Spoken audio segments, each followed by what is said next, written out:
For much of history, careers in public safety were largely restricted to men. Fortunately, that's no longer the case. In honor of Women's History Month, today we're talking to women from Philly Police and Fire about their experiences working in a department where most of their coworkers are male. Stay right here. Freedom from Fire is up next.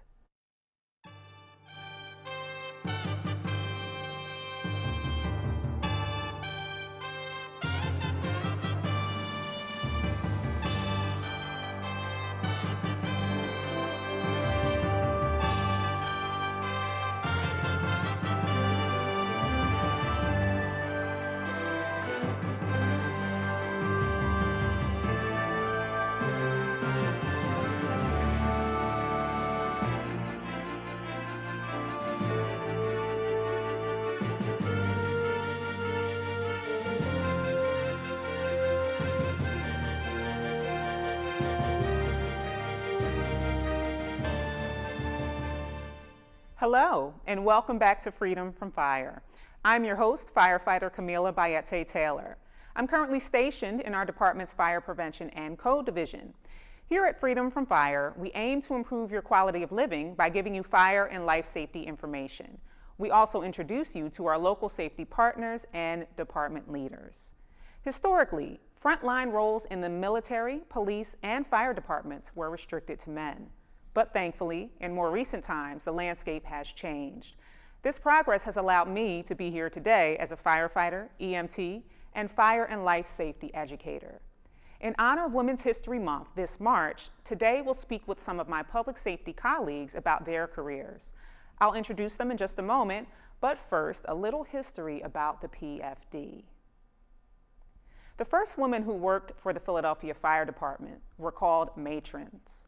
The woman you see here, Anna McGee, worked as a PFD matron for 40 years until her death in 1940. Matrons would earn money cleaning firehouses and were typically widows or of firefighters who died in the line of duty. The last matron left the PFD in 1948. Nearly four decades later, in 1985, the PFD hired its first female firefighter, Paulette Kennedy. 40 years later, here we are. Let's welcome our guests. Joining us today are Sergeant Dawn Thomas, Dana Font, and firefighter Christina Quinones. Ladies, thank you so much for being here today. Thank you for having us. Thank you. All right, so let's get right to it. All right, let's start by telling us a little bit about yourselves, what your role with the Philadelphia and police departments are, and how long you've been with the departments. Sure. So I'm Sergeant Dawn Thomas. I'm going into my 22nd year with the department. I spent my first 12 years as a patrol officer in the 19th District in West Philly, and I spent the latter part of my career, maybe about the last 10 years or so, as a sergeant in the 39th District. That was up until November. I was transferred out, and I'm now in a neighborhood services unit. We're the unit that oversees the enforcing towing of vehicles and blight issues and things like that. So yeah, I'm going into my 22nd year. Love it. Excellent. Sergeant Font. Yeah, I'm a Sergeant Dana Font. I'm in my 26th year, approaching 27. 23 years, my first assignment was the 35th District, which is located at Broad and Champlos. I got promoted close to 3 years ago and was assigned to the 39th District as well. I'm coming up on a year now where I'm currently assigned to community partnership. We pretty much deal within that unit, anything community, any and everything community. It encompasses and covers a lot. Neighborhood Services is one of the units under our bureau, sorry about that, citywide vice. Community relations, POW, Explorer. So like I said, anything and everything community is what the unit that I'm currently assigned to cover. So yeah, love the job, love being active and still engaging the community. So yeah. Excellent, excellent. Christina, yes. Hi, I'm Christina Quinones, firefighter Christina Quinones. I started my career in Center City at Engine 43, and then After 3 years, I went to Engine 19 here in Germantown. I was there for about 5 years. Afterwards, I spent a little time teaching at the training academy, taught 2 classes while being stationed at Engine 64. And then currently, I am working with Deputy Commissioner Randolph as his aide at the Fire Administration Building. I have a little over 9 years on a department. Now, currently, we work with different units.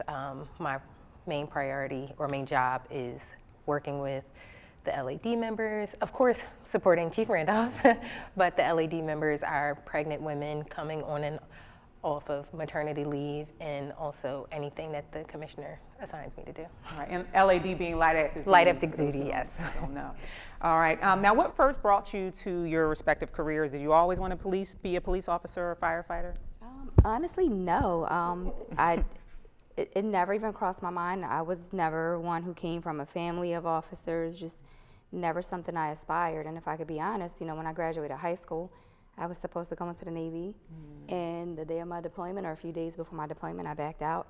And that was my plan. I didn't have a plan. And decided to go to paralegal school, get an associate's degree. And in the course of that, I just happened to run into somebody who gave me an application. This was at the time where you can fill out applications and you mail it. And I think by the time I received a response, I had forgotten about it. And I was like, oh, okay, well, let me just take the test and see what it's about. I mean, I've always loved helping people. That's just always who I have been. But no, this is not something that I grew up, one day I'm going to be a police officer. I thank God that it turned out this way. Yeah. But that's kind of how I got my start. Second generation policing or police officer. I actually, prior to being promoted to sergeant, I shared the same badge as my father. So I have that legacy, I guess, with my dad. It is something I always wanted to do. You asking that question takes me back to one of my brothers said he remembers me looking like I was on like Starsky and Hutch. He said I would act as if I had a weapon or something, and I, was being in the mirror as if, I was taking, someone into custody. I'm like, you sure that was me? He was like, yeah, it was you. So it's just funny thinking about that from being young. Like I said, my dad, I'm second generation. I also have a brother that's, assigned to the 35th district, so it's just in the genes, and it's a calling. Yeah. That's great, yeah. It's a calling. Yeah. Christina? No, I didn't want to be a firefighter. I wanted to be a police officer. Interesting. For about 6 years, life kept lifing, and I kept missing deadlines, and it just never came to be. And then one day, my partner, while I was doing transport, I got my EMT, and my partner was like, come to work. And then she didn't come to work, and I was like, I think she quit. I think she went to be a firefighter. And I called her, and she said, I'm starting a fire academy. So I filled out the application, and I showed up, and she was like, what are you doing here? Like, this was a year later, and she's like, I was like, you left me, so I had to come. And I didn't know that I wanted to be a firefighter until maybe halfway through the fire academy, and it's been love ever since. Wow. Greatest job in the world. Wow, wow. Well, that's the great thing about having good partners. Sometimes they'll lead you in good directions. That's excellent. Now, growing up, did you see any female police officers? Were you ever in contact, or did you see? Because I know myself, when I was growing up, I didn't see any female firefighters. I just know I saw a movie about firefighting, and then that became an option for me. What was that experience for you growing up? Yeah, not really. I can count on hand how many female officers that I saw.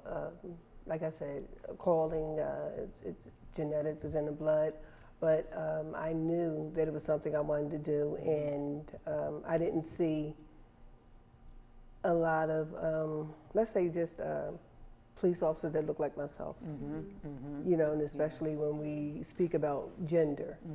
So it was one of those things like, okay, I have to do this, and I have to do this because there's no one out there that looks like me. And not only that, but women, we just bring a different perspective to each, assignment that we respond to. So, yeah. Absolutely. I think my first encounter with a female police officer was when I was in grade school. So police were very active, the DARE program, everything. They were always in our school. And this particular female, she never came in uniform. She was always in plain clothes. We had a charm school. She taught etiquette. And I don't think anybody realized for a long time that this woman was a police officer. She just came, she was in plain clothes. So when we talk about uniformed, I can't say that I saw many uniformed women police officers. I don't remember her name, but she was a police officer. And like I said, she was plain clothes, and her job or her assignment was to interact with us at our school and do charm class. Wow. So, Wow. Leaving a lasting impression. absolutely, absolutely.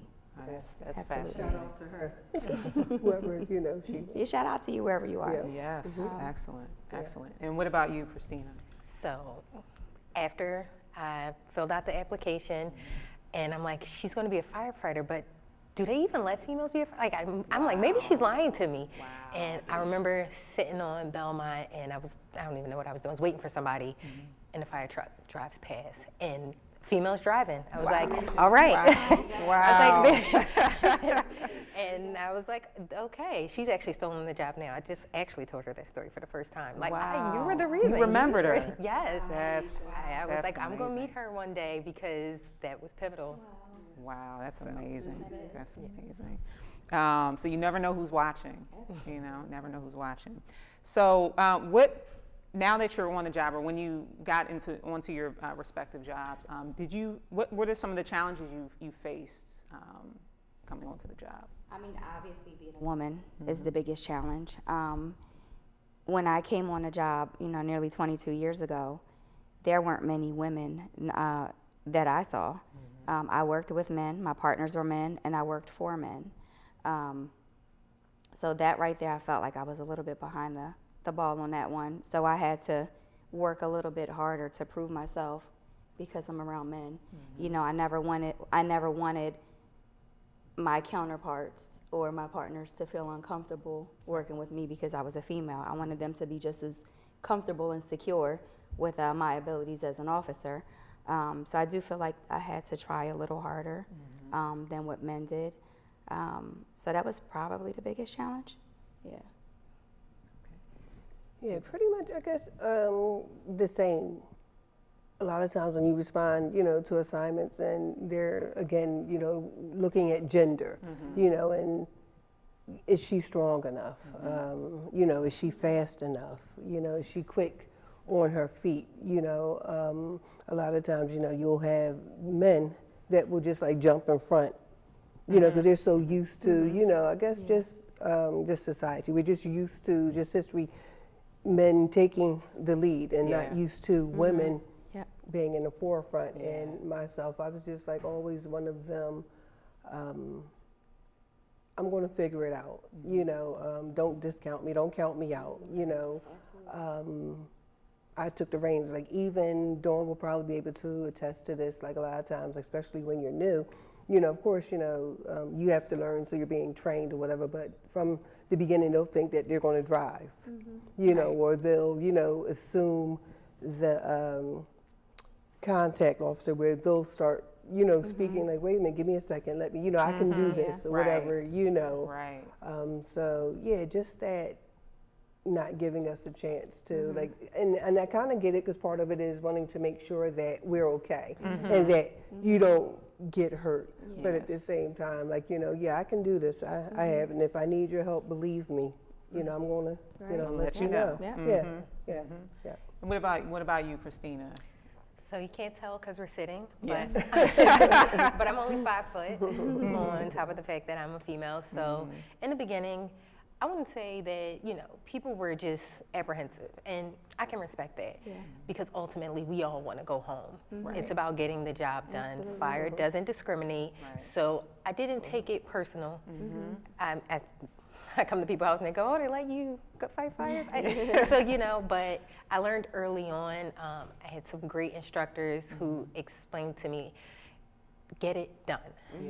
Figure it out. So every time we learn something new, okay, step to the side, make it work for me. How my approach isn't going to be the same approach as someone that's 6 foot. But at the end of the day, the job is the job. The skills that are needed. I just have to work around it. And that's been just, again, my experience. And with fire, I have found that people, they'll go, but fire is the great equalizer. They want, when the bells go off, they want to see what you can do, and you have to show and prove. So that has always been my mind state. Not thinking about what anybody's thinking. I know that I need to do my job. Get the job done. Get the job done, That's a good and way to put it. then I'll value the opinion. Then we can talk. Yeah, Right. we can have a conversation afterwards. Yeah. Absolutely, absolutely. All right, so we're going to take a short break. We've been having a great discussion, but when we return, we're going to talk about our experiences, more about our experiences in public safety and work-life balance, very important, and how to inspire the next generation of women in public safety. Stay with us. There's more Freedom from Fire after this.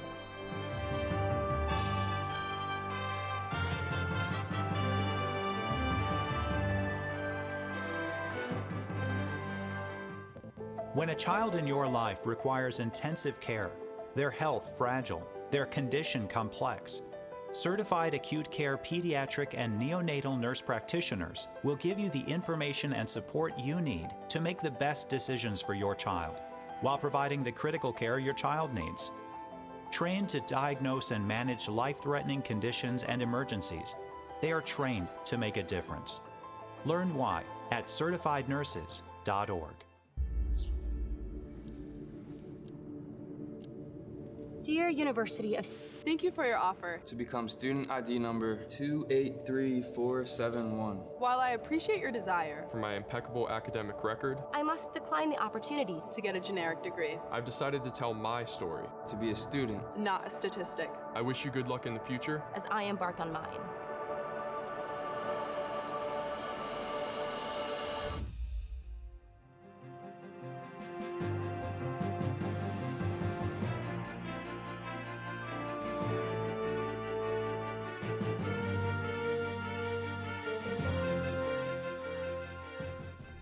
Welcome back to Freedom from Fire. Before the break, I was speaking with our guests about their experiences working in the public safety sector. I'm joined today by Sergeant Dana Font, Sergeant Dawn Thomas, and firefighter Christina Quinones. I'm firefighter Camila Bayette-Taylor. Let's get back to it. All right. Now, before we get to work-life balance, I wanted to ask you a question about mentorship and what role mentorship plays in success in this career. It plays a big success. I mean, mentorship has the ability to transform your outlook, how you view the profession that you're entering. It has a way of shaping your attitude about it. Unfortunately for me, I didn't have that experience. I knew that there were women, but I felt like they were so far removed from me. I didn't have a mentor. Like I said, a lot of the people that I worked around, I worked for men and I worked with men. So that was all I knew in my career. We now have, I'm happy to say that it's changing. We have a peer support program that was just implemented in the police department, peer-to-peer program, where you kind of, talk to each other, anybody has any issues.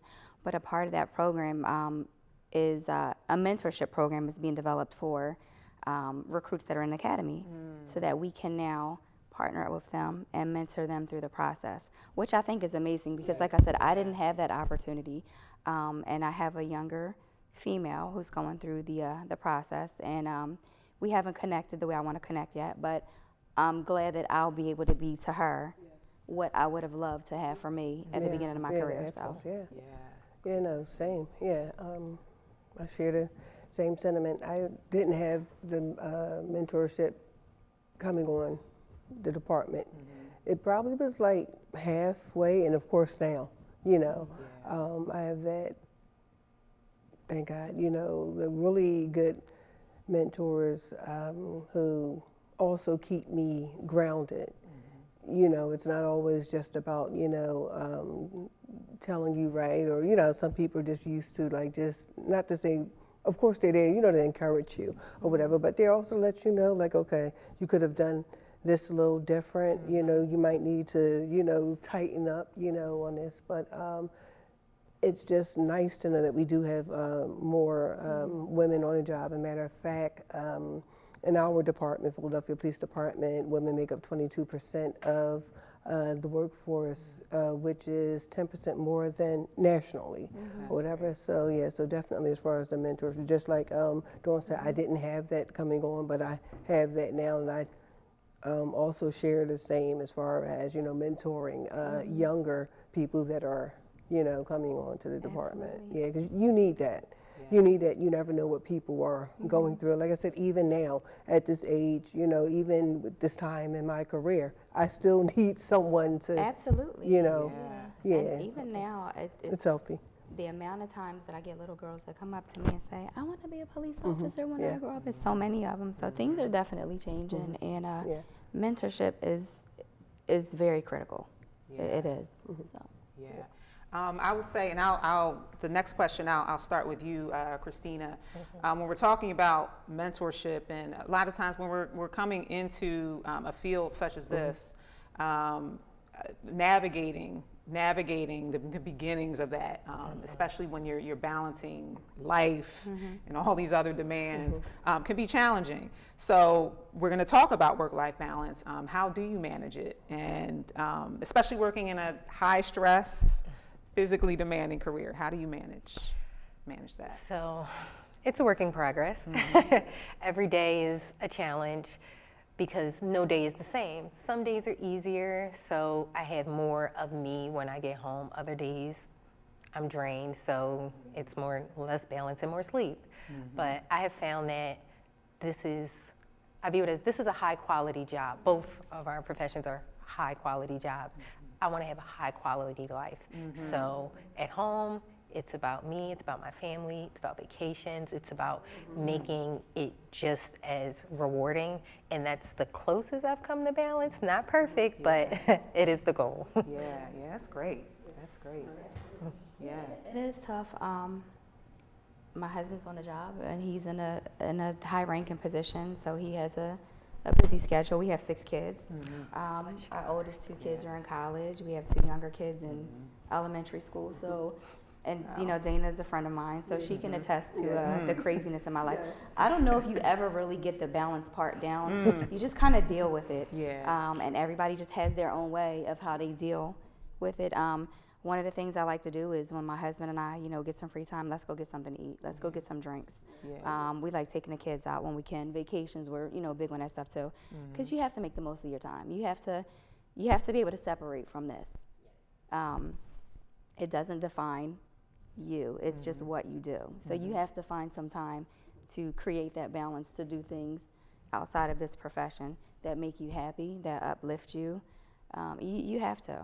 You have to. What person comes to work. When you take care of yourself at home, you wake up and you're ready to start the day to serve the citizens of Philadelphia. So it's equally as important to take care of yourself on the home front. You're right. Absolutely. So you can take care of work. So Yes. Yeah, I guess myself, my faith, one, you know, to find that balance. If it wasn't for my faith, and I'm not going to get up here and start, you know, preaching, but to say if it wasn't for faith, you know, and God on my side, where would I be? A lot of times, you know, you have to take that second. I know for myself, like, Lord, you know, I need you, I'm tired. You know, just give me that energy, just give me that strength, because now I'm about to make up a word, you know. Life be lifing. Life be lifing. You know, so it's me, it's spiritual, you know, get grounded there. And like Dawn, a good friend of mine, you know, I like to vacation when I can. You know, you need that vacation. You have to detach from work, because it's almost like the same way we take off, you know, we disrobe, you know, our uniforms, you know, at the door, whatever it is. You have to do that even mentally. Also, you know, because even though people be like, oh, as soon as I leave work, I disconnect. I don't. I'm like, how? You know, how? Because, you know, like, even if it's 1 o'clock in the morning, like, wait, did I send that email? You know, I have, like, all these different things. Like, wait, you know, my commissioner, deputy commissioner, Maisha Massey, which is the deputy commissioner of community partnership, you know, decent leader, Commissioner Kevin Bethel, you know, decent bosses, and, you know, but I'm like, wait, did they tell me to do something? Did I remember? You know, it's just, it's a lot. So even though, like I said, we try to separate, and like I said, if someone out there knows how to disconnect everything and detach and unplug, let me know, because I'm looking for it. Because like I said, It's a lot, but like I said, my faith, and just like I said, trying to incorporate like more family time and try to like not hear the sirens, which is kind of hard, you know, kind of, even though you kind of can turn the phone off, but you can't like put the phone there, you know, just, you know, read a good book, whatever it is that brings joy, or, you know, if it's snacking, if it's watching Lifetime, whatever it is, you have to take that time. You have to make that time. It's important. It is important. You know, not just physically, but mentally also. Absolutely, You know? absolutely. So when we're talking about family, and just the work-life balance, how has your support system, be it family, friends, colleagues, contributed to your success in your respective fields? Because I have 6 kids, I'll be honest, I don't know if I would have made it this far without my village. Shout out to my family, my friends, my close circle of female friends, even my older kids. Shout out to my older kids, because they hold it down for us a lot too, with watching the younger ones.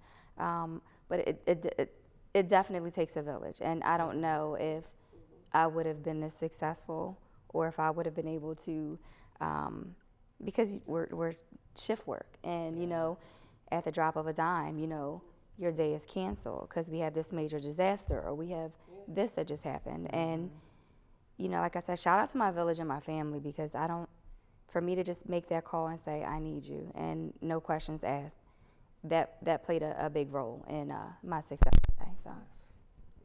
If you don't have those relatives or friends, or, you know, whatever it is, it's rough, because, like I said, there's times when, like I said, your day is extended.